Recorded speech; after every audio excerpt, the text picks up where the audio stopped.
Hai, Assalamualaikum dan salam sejahtera. Okey, untuk kelas Teacher Sinta kali ini kita akan teruskan dengan bab yang ketiga, penakkulan logik bagi matematik KSSM tingkatan 4. Jadi untuk part yang pertama, kita akan tengok dulu macam mana nak tahu pengenalan bagi pernyataan. Okay, so dalam pengenalan ni kita akan jumpa beberapa terms, iaitu antaranya pernyataan, bukan pernyataan, pernyataan benar, pernyataan palsu, semua, sebilangan dan atau dan juga implikasi. Jadi kita akan tengok apa yang kita akan belajar hari ini. Okey, belajar apa hari ini? Yang pertama, kita nak menentukan pernyataan ataupun bukan pernyataan. Yang kedua, kita nak tentukan pernyataan tersebut benar ataupun pernyataan itu adalah palsu.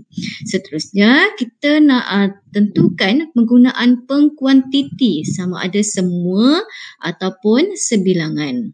Okay, seterusnya kita nak menentukan penafian. Okay, penafian sama ada akhirnya dia akan menjadi benar ataupun palsu.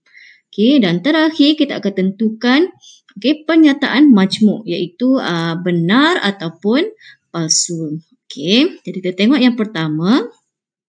Okay, pernyataan ataupun bukan pernyataan. Okay, senang sahaja. Kalau pernyataan, dia merupakan ayat yang boleh ditentukan sama ada benar atau palsu. Okey, dia boleh ditentukan benar atau palsu. Tetapi bukan, bukan kedua-duanya sekali. Okey, contoh dia bukan merupakan soalan, bukan merupakan arahan, ayat seru ataupun ayat tanya. Jadi tengok contoh cikgu yang pertama. 2 kuasa 3 bersamaan dengan 8. Okey, jadi benarlah dia adalah pernyataan, kerana pernyataan ini boleh ditentukan benar ataupun salah. Yang kedua, 2 lebih besar daripada 8. Kita boleh tentukan dia benar kan? Jadi pernyataan ini pernyataan 2 lebih besar daripada 8. Dia merupakan pernyataan kerana pernyataan ini adalah palsu. 2 lebih besar daripada 8 memanglah salah kan? Tapi betul lah dia adalah pernyataan sebab kita boleh tentukan dia benar ataupun palsu. Jangan keliru kat situ. Kita nak contoh yang seterusnya. Darabkan 2 dan 8. Tu arahan tu. So kalau dia merupakan arahan, dia bukan pernyataan. Seterusnya, berapakah harga 2 pen merah dan 8 pen hitam? Itu soalan kan? Jadi kalau soalan, dia bukan bukan pernyataan. Yang terakhir, K tambah 2 sama dengan 8. Yang ini kita tak tahu adakah benar ataupun salah. Kita tak tahu. Jadi kedua-duanya kita tak tahu. Jadi ianya bukan pernyataan kerana ayat ini boleh ditentukan benar ataupun salah. Jadi dia boleh jadi betul, dia boleh jadi salah. Jadi kalau dua-dua tu terjadi, maknanya dia bukan pernyataan. So harap clear lah awak kat situ yang kedua, pernyataan. Kita nak tahu juga satu pernyataan tu benar ataupun palsu. Sebab syarat-syarat dia kita boleh tentukan kan kalau pernyataan sebab dia benar atau palsu. Kita tengok contoh yang pertama. 2 tambah 8 bersamaan dengan 10. Betul lah kan? 2 tambah 8 kan 10 kan? Jadi pernyataan tu benar. So dia adalah pernyataan yang benar. 2 tolak 8 sama dengan 10. 2 tolak 8 sama dengan 10. Tu salah tu. Jadi dia adalah pernyataan yang palsu. Boleh bezakan kat situ. Kemudian pengkuantiti. Pengkuantiti ada 2 semua dan sebilangan. Jadi awak kena tahu dulu kalau semua dia menggambarkan setiap objek tu memenuhi syarat. Semua syarat dia kena dipenuhi.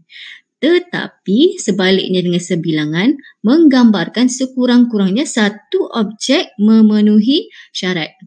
Kalau maksudnya kalau dah cukup satu yang betul yang lain salah, tak apalah. Itu maksudnya sebilangan. Kita tengok contoh. Saya tengok tak saya letak penggunaan semua dan sebilangan. Semua nombor genap boleh dibahagikan dengan 2. Betul tak semua nombor genap dibahagi dengan 2? Betul lah kan?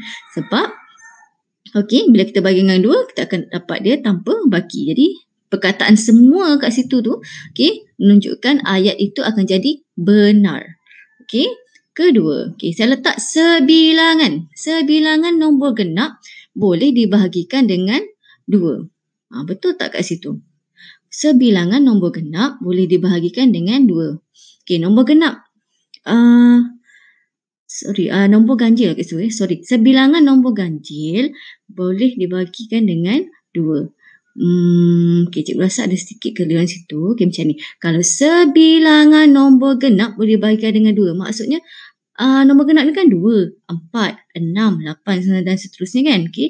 Of course lah, semua sekali tu kita boleh bagi dengan 2. Tapi bila kita letak perkataan sebilangan kat depan tu, menunjukkan ayat tu dah jadi palsu. Boleh faham sedikit kekeliruan kita tu. Sorry. Jadi ingat ni, kalau semua kena penuhi semua syarat boleh jadi benar. Kalau sebilangan, dia mesti at least satu betul pun dah boleh jadi betul.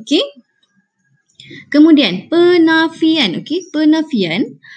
Ni bermaksud kalau kita tidakkan ayat tu. Contoh, menukar pernyataan benar kepada pernyataan palsu dan sebaliknya. Dengan menggunakan perkataan tidak ataupun bukan. Jadi macam kalau contoh satu ayat tu, awak tidakkan dia ataupun awak bukankan dia. Contoh cikgu bagi kat situ. Ayat yang pertama, pernyataan P. 2 ialah faktor bagi 8. Betul tak ayat tu? Betul lah. 2 adalah faktor bagi 8 kan? So ayat tu adalah benar. Pernyataan tu adalah benar kan? So bila kita buat penafian pada ayat P tadi, maksudnya 2 bukan. Penafian kena letak bukan ataupun tidak. 2 bukan faktor bagi 8. Betul ke ayat saya tu? Maksudnya palsu. Itu maksudnya kita nak tentukan bila satu ayat tu, bila dia dinafikan, dia akan jadi betul ataupun salah. Yang seterusnya, penentuan pernyataan majmuk. Yang ini kita akan gunakan 2 terms iaitu dan dengan atau. So, apa-apa pun awak kena ingat jadual kebenaran. Dia simple saja. Nampak dia banyak contoh kan? Benda lah cikgu buat tu.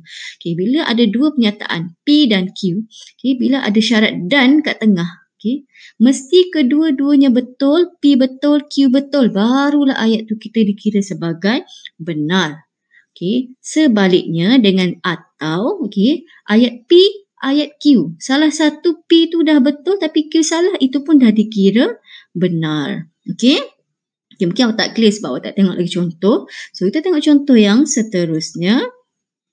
Contoh dia. 3 ialah nombor ganjil. Tu ayat P, pernyataan P. Dan, syarat dia dan itu 2 ialah nombor perdana. Itu pernyataan Q. So, awak tengok satu persatu. Pernyataan P tu, 3 ialah nombor ganjil. Betul tak? Betul, cikgu. Ya, betul. Dan, 2 ialah nombor perdana. Betul tak 2 nombor perdana? Yes, betul. So, kalau 2-2 betul, P betul, Q pun betul, then 2-2 betul bila ada syarat dan, dia akan jadi keseluruhan ayat tu benar. Ingat, dan mesti 2-2 betul baru dia akan jadi benar. Contoh yang kedua. 2 ialah nombor ganjil. Salah tu kan? Salah. Dan, ingat syarat dan tu. 2 ialah nombor perdana. Ya, betul. Tetapi kalau dan, satu je dah salah, habis semua salah. Sebab ayat P tu dah salah, jadi keseluruhan pernyataan majmuk tu dah jadi palsu. Boleh faham sebab dan ni dia kejam sikit, dia strict. Dia mesti 2-2 betul. Kalau satu dah salah, tak boleh. No compromise. Awak ingat macam tu je.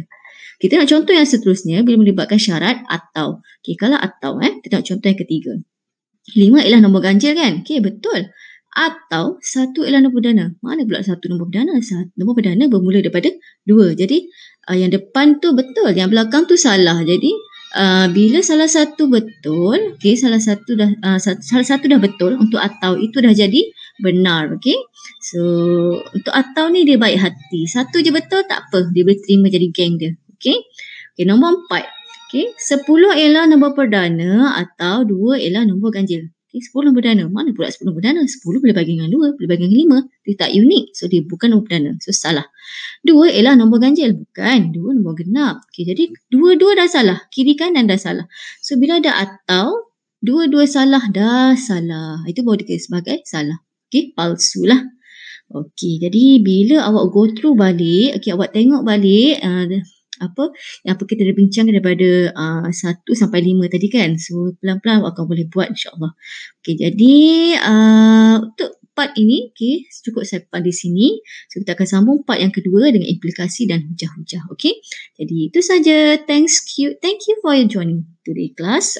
Coming up part 2. Terima kasih dari Teacher Sinta. Assalamualaikum. Bye.